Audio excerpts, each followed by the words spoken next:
দেখুন ভাইয়েরা, 5ই আগস্টের একটি সন্ত্রাস ধরা পড়ছে, কিন্তু তার কথাকার জি বুঝতে পারবেন।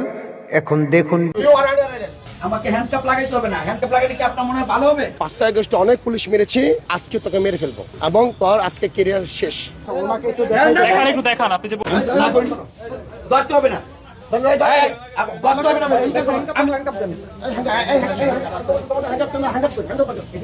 আমাকে হ্যান্ডকাপ লাগাইতে হবে না। হ্যান্ডকাপ লাগাইলে কি আপনার মনে হয় ভালো হবে? আমি আমার পরিচয় দিচ্ছি। কি ভালো হবে? আমি তো পরিচয় দিচ্ছি। উনি এখন চেয়ে দিচ্ছেন, আপনি ধৈর্য নিয়ে যান, আমি আসছি ইচ্ছা করি। আপনি আমার জোর করে নিয়ে আসছেন। আপনি আমার মোবাইল দিচ্ছেন না, এই কারণে আপনার সাথে একটু দেখান আপনি যে বলছেন ওনাকে একটু দেখাইতে দেন। দেখেন। লাঠি ভেঙেছে কোথায় একটু দেখান আপনি। আপনি তো বললেন যে লাঠি ভেঙেছে। মিথ্যা কথা বলে দেখছেন।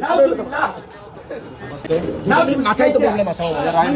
আপনি তাই আঘাত আছে তো সব। পরে একটা ড্রাইভারকে আর হেল্পারকে বললাম যে ভাই কাইন্ডলি আপনারা কাগজটা আমাকে নিয়ে আসেন। উনি একটু এই করতেছেন, কাগজ নাই, লাইসেন্স নাই, এরকম বলতেছেন। তো বলার পর আমি বললাম যে ভাই একটু কাইন্ডলি ভাই নিয়ে আসেন। উনি আসা বলতেছেন আমি বলে তার গায়ে হাত দিয়েছি।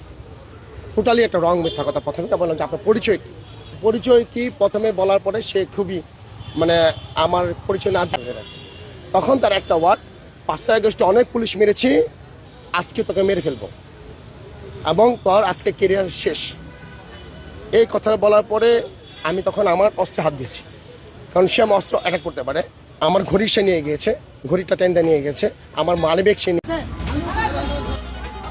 ঢাকার রাস্তায় সম্প্রতি এক পুলিশ সদস্য ও পথচারীর উত্তপ্ত বাকবিতণ্ডার ভিডিও সামাজিক যোগাযোগ মাধ্যমে তোলপাড় সৃষ্টি করেছে।